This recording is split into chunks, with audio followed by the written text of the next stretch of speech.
una producción de Abismo FM y Producciones Carballés, creada para todos aquellos que quieren disfrutar de su tiempo libre escuchando grandes historias.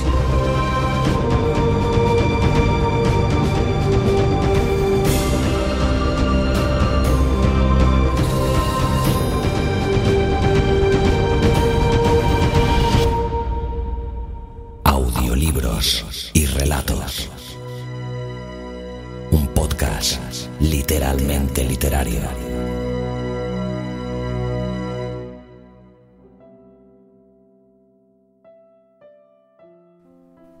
Hola, bienvenidos y bienvenidas a Audiolibros y Relatos. Yo, como ya sabéis, soy Luis Carballés y junto a Xavi Villanueva producimos Audiolibros y Relatos, un podcast literalmente literario.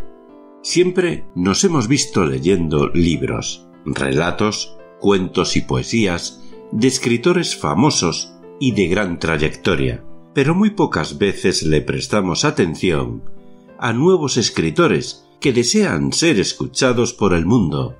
Por eso aquí, en Audiolibros y Relatos, apoyamos a los nuevos escritores que desean mostrarse. Este programa es un claro esfuerzo por apoyar estas nuevas plumas que dedican su tiempo a crear nuevos mundos, a jugar con las letras y a desarrollar todo tipo de historias increíbles y espectaculares. El escritor del que os voy a hablar es un joven autor que responde al seudónimo de E.W. Alarcón. Es un escritor guatemalteco. Desde los 6 años ha escrito poesía y relatos de forma personal. Sus gustos por la poesía hispanoamericana y española lo han encaminado a desarrollar un estilo propio. También, desde muy pequeño, ha tenido un gran interés por las novelas históricas. Su inspiración siempre han sido grandes escritores como Edgar Allan Poe, José Milla y Vidaurre y Arthur Conan Doyle. Alarcón prefiere los relatos y las novelas cortas de no ficción. Su inspiración se ha desarrollado por los relatos contados por sus conocidos. Por otro lado, este anónimo escritor ha tenido una estrecha relación con la escritura técnica, redactando ensayos y textos académicos. Su característica narrativa es una mezcla de drama, misterio y escenas fugaces. El relato elegido por Alarcón para que interpretemos en Audiolibros y Relatos se titula La Casa de las Tertulias. Esta historia pertenece a un libro en desarrollo llamado Historias Humanas y otros relatos.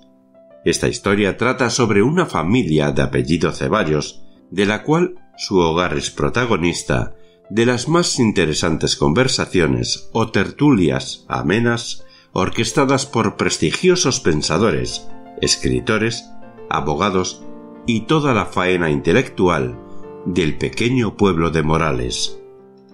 Antes de dejaros con el relato, os invito a que si sois escritores, escritor o escritora, y queréis que alguno de vuestros relatos los interpretemos en Audiolibros y Relatos, solo tenéis que poneros en contacto con nosotros, con Xavi Villanueva, a través del correo contacto@abismofm.com y con Luis Carballés, un servidor, a través del correo contacto@produccionescarballés.com. Ahora sí, amigos míos, os dejo con La Casa de las Tertulias, de E.W. Alarcón. Hasta el próximo programa.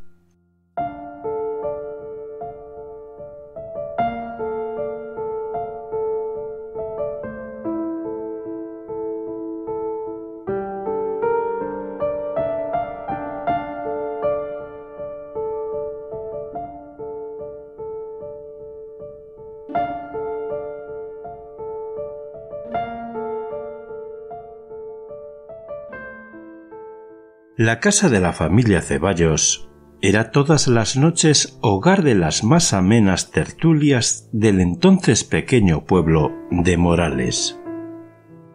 Vivían cerca de la capilla y su casa se distinguía del resto por su construcción, que difería de las construcciones con estilo norteamericano tan comunes en aquellos lugares. Los Ceballos se habían radicado allí desde hacía 10 años y era una familia pequeña, comparada con las numerosas familias moralenses. La casa era de 2 pisos de moderno y atractivo diseño adelantado, o quizá atrasado a aquella época. Estaba rodeada por un muro de piedras en la parte trasera de la casa y por un tapial más sencillo en la parte frontal. La puerta de la entrada era custodiada por un guardia. Al entrar se llegaba inmediatamente a una gran sala de forma hexagonal en el primer nivel, la cual tenía cubierta por paredes únicamente los 3 lados del frente donde se encontraba la puerta principal, y descubiertos los otros 3 que daban al jardín, aunque protegidos por grandes balcones de hierro. Había una escalera de metal que daba al segundo piso y una especie de balcón elevado en uno de los costados de la sala, desde donde podía verse ésta al completo desde un sillón de terciopelo rojo. Abajo, en la amplia sala, había un bar bien surtido con los mejores vinos extranjeros y licores nacionales que se podían encontrar en esa parte del nororiente, lejana, calurosa. Los otros 3 lados de la sala, que daban al poniente, únicamente estaban cubiertos por 3 columnas y los enormes balcones de hierro adornados por unas ricas cortinas de seda que se cerraban o abrían según la necesidad. Había allí algunas mesas que adornaban los juegos de sofás y butacas de cuero. Junto al bar estaba la biblioteca familiar, que era bastante grande, con los mejores volúmenes de literatura y poesía hispanoamericana y extranjera, tanto en castellano como en inglés. Allí se leía Rubén Darío, García Lorca, Borges, Pepe Batrés, El Quijote de Cervantes, poemas de Francisco de Quevedo, Bécquer, Sor Juana Inés de la Cruz, entre otros, por las personas de habla hispana. Tampoco faltaba uno que otro norteamericano leyendo a Poe, Dickens, Shakespeare, Anne Radcliffe y Oscar Wilde. Aquella casa era lugar de encuentro para escritores, profesores, abogados, maestros, músicos y demás personas cultas que visitaban el lugar por diversas razones. Alumbrada con lámparas eléctricas cada noche, se llevaban a cabo tertulias, saraos y reuniones sociales organizadas por los señores de la casa y en algunas ocasiones por allegados de estos cuando se arrendaba aquel salón para fiestas entre otros. Allí se leía, se escuchaba música y se bebía lo mejor posible. Era un salón social donde concurrían las personas de la alta sociedad moralense para eventos y graduaciones de los colegios americanos. Había café traído de Colombia, sidras españolas, vino californiano y los mejores tés ingleses. Aquella casa era conocida popularmente como la Casa de las Tertulias, y se le describía como una especie de club para escritores, profesores, políticos, comerciantes y militares que noche a noche concurrían para recrear y algunos socializar con los anfitriones de aquella casa, en especial con la señorita Sofía, hija del señor Ceballos, una de las damas más simpáticas de aquel pueblo, y con don Antonio, padre del señor Ceballos y terrateniente, con plantaciones de azúcar en Escuintla. Esa noche la reunión era muy amena. 3 poetas extranjeros estaban en la cabecera de Morales como socios de una empresa norteamericana y junto a otros conversaban esa noche mientras bebían café, vino, whisky y champán alegremente. La gran sala estaba alumbrada por un enorme candelabro de cristal que colgaba sobre el techo y que, a propósito, no alumbraba del todo para dar ese estilo oscuro y elegante que tanto gustaba a los anfitriones. Desde el elevado balcón, vestido de negro y blanco junto a las escaleras, observaba el joven Bruno la concurrencia que visitaba su casa aquella noche. Era el hijo menor de los Ceballos y heredero de la fortuna familiar, bien instruido y locuaz, mas, sin embargo, había estado taciturno los últimos días de aquel mes de marzo. Se sentaba por momentos en el balcón y dirigía la mirada a la gran sala llena de risas, comentarios y versos que llenaban el vacío de una sala para los demás acogedora y cálida, pero para él fría.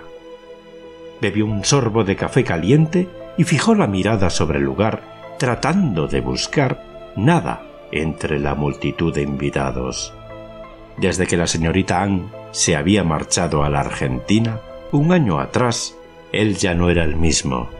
Una tristeza le rodeaba el alma y la había vuelto más callado. Era casi medianoche cuando recordaba, tras varios tragos de café, las horas que pasó junto a la ventana, esperando noticias de aquella jovencita que nunca respondió sus cartas ni hizo saber noticia suya en el país. Recordaba con claridad que ambos gustaban de la poesía y Anne era gran amante de las letras inglesas, igual que su madre, quien la nombró así, debido a su gusto por Anne Radcliffe, novelista inglesa, de la cual era asidua lectora. En muchas ocasiones se reunieron Bruno y Anne en aquella sala hexagonal para leer y escribir hasta altas horas de la noche. 17 primaveras tenía ella cuando marchó, quizá para siempre, a la República Argentina. Era una joven preciosa, inteligente y apacible, de esas cuya diferencia y opinión hace notar y que él todavía recordaba a cada instante. Aún veía su rostro perfectamente, facción por facción, dibujándose en los muebles de aquella casa, sus ojos, la sonrisa callada que tenía solo para él. Definitivamente el joven Bruno no era el mismo desde aquella soleada tarde, cuando el señor Allende decidió llevarse a su hija definitivamente al extranjero debido a sus negocios de acaudalado comerciante. Aquella noche no tenía para el joven mozo de los Ceballos nada en especial. Sin embargo, su hermana mayor, Sofía, estaba de cierto modo molesta o preocupada por la situación de su hermano menor. Había tratado que tuviera participación en la velada, pero todo había sido en vano. No perdiendo la esperanza y pensando que aquel comportamiento no era el apropiado para la ocasión, se acercó y le dijo: ¿Por qué no bajas un momento? ¿De verdad sabes que te haría bien convivir con los invitados? Sabes que no hay nada que me interese ahí abajo, hermana, contestó él, tomando un libro y fingiendo no escuchar lo que ella decía. Anímate.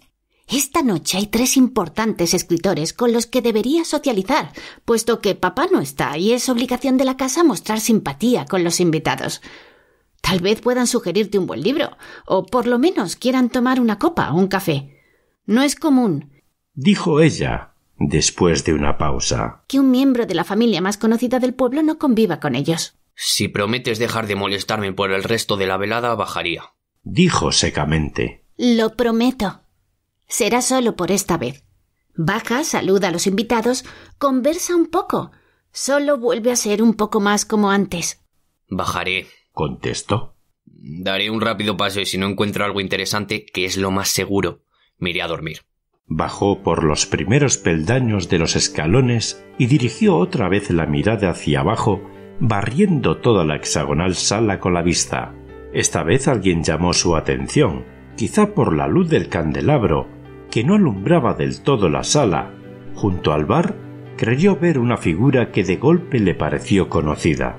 Era una joven muy bella, cabello negro ondulado, vestida de 2 piezas a blanco y negro, que se le hacía familiar. ¿Acaso era la señorita Anne? No lograba notar su rostro por la posición de ésta contra la luz del candelabro y las velas decorativas del bar.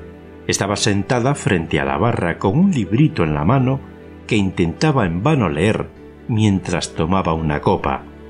Sintiendo imposible la lectura en aquel lugar, puso el libro sobre la barra y se recostó monótonamente.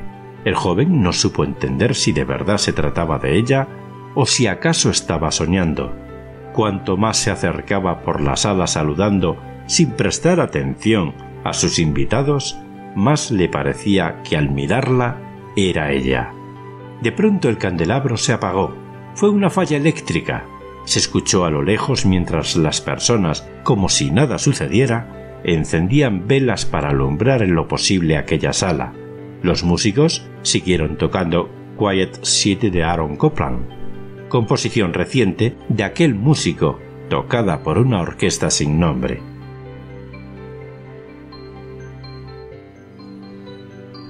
Sofía, dijo acercándose a su hermana, que reía alegremente con sus amigas cerca del balcón haciendo bromas sobre aquel apagón. Me alegra que bajaras. ¿Podrías darme un minuto? Dijo ella sin prestarle atención, más que a la alegre charla. ¿tienes idea de quién podría ser ella? Insistió su hermano. Sin embargo, Sofía parecía no prestarle atención, por lo que insistió 3 o 4 veces sin obtener respuesta. Estaba demasiado ocupada con sus palabrerías, pensó para sí. Disgustado con la indiferencia de su hermana, se dirigió con paso lento hacia la desconocida. Estaba allí quieta, quizá como para retirarse. Tomó el libro con su mano, de la cual pendía una pulsera de cristal muy peculiar. Recordó entonces que tiempo atrás había regalado una pulsera de la misma especie a la señorita Anne. Tenía que ser ella. Quizá había vuelto a la ciudad después de 12 meses de ausencia. Después de pasar a través de los invitados, que le parecían únicamente sombras en su camino que conducía hacia la luz, se acercó hasta la joven, que aun cuando lo tuvo cerca, no advirtió su presencia. ¿Deseas tomar algo, señorita? Dijo Bruno acercándose a la desconocida. No suelo aceptar bebidas de extraños, respondió ella sin darse la vuelta. Y lo dice si siquiera mirara que le intente invitar una taza de café, contestó él con la seguridad de que aquella voz no era otra más que la de la señorita Anne. Ya le dije que... respondió ella, tratando de cortar la conversación, mas al voltear y a la poca luz que había, logró ver a alguien supuestamente conocido. Pero si es usted. Perdón, no sabía que estaba usted aquí. Buenas noches. Tenía tantas esperanzas de verla, dijo Bruno, que no cabía para sus adentros en su emoción. No parece posible que usted esté aquí.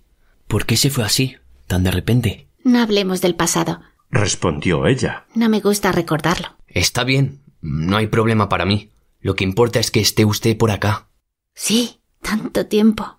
¿No es así? Dijo la muchacha riendo. Ya lo creo, contestó él con una sonrisa. Veo que aún le gusta leer. Es mi pasatiempo, igual que el suyo según recuerdo. Pero con esta poca iluminación es imposible. Le respondió. ¿Becker? Preguntó Bruno. Sí, contestó ella. Mientras haya una mujer hermosa, habrá poesía, dijo Bruno citando al poeta.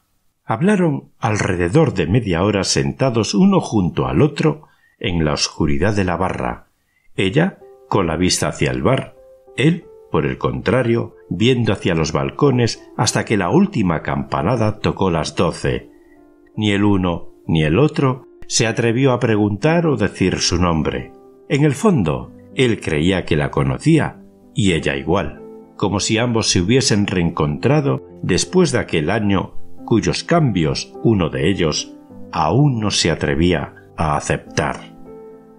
A eso de la 1 de la mañana, un carricoche llegó bocinando por la calle en demanda de su amo, a quien llegaba a traer.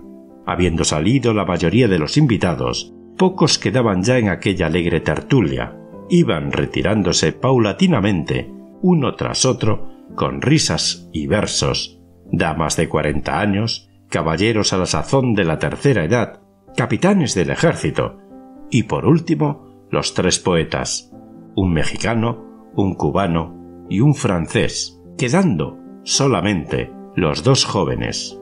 Él le acompañó hasta la salida. Por primera vez en meses, había vuelto a sonreír con sinceridad y tranquilidad.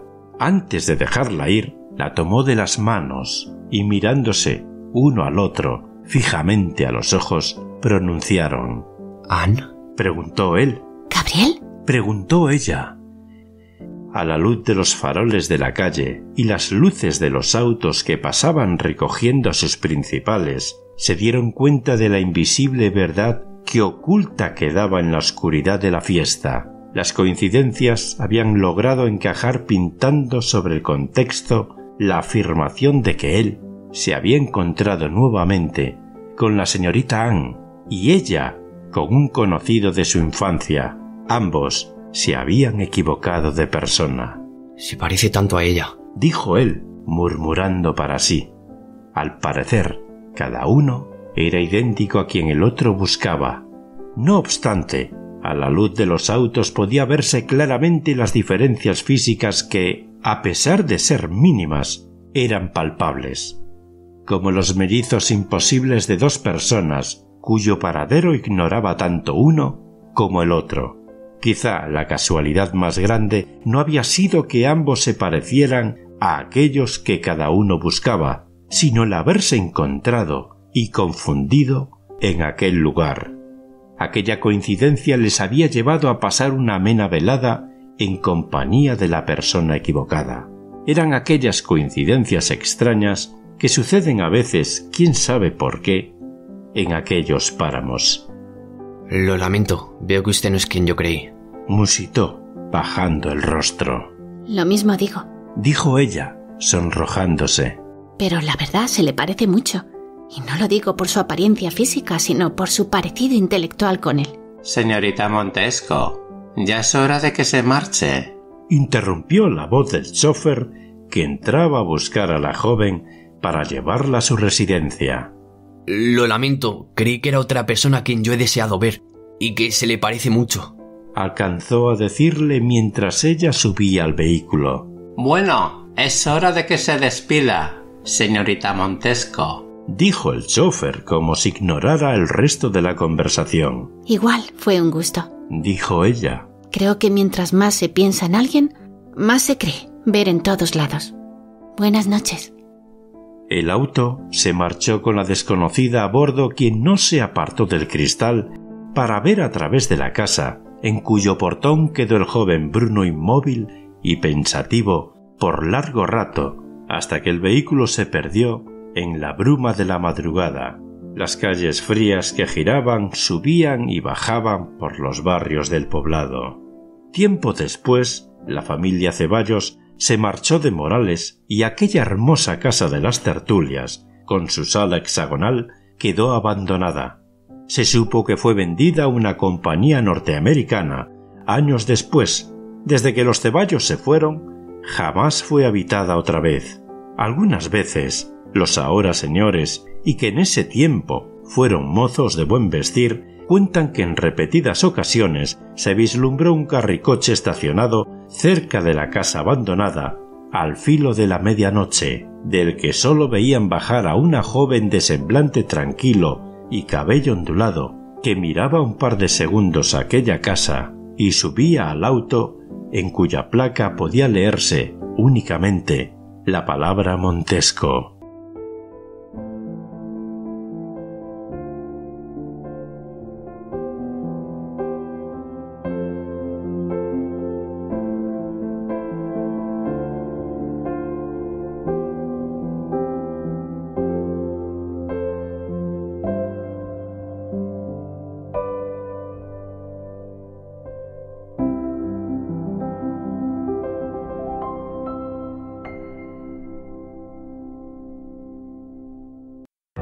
Si te ha gustado el relato, ayúdanos compartiéndolo en tus redes sociales. Nos encontrarás tanto en Facebook como en Twitter como Abismo FM y Producciones Carballés, respectivamente. Escríbenos o envía tus sugerencias desde la página de contacto de las webs abismofm.com o produccionescarballés.com.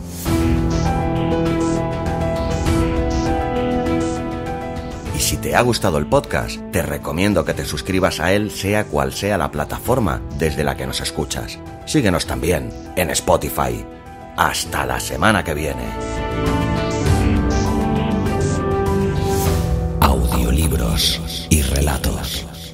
Un podcast podcast literalmente literario.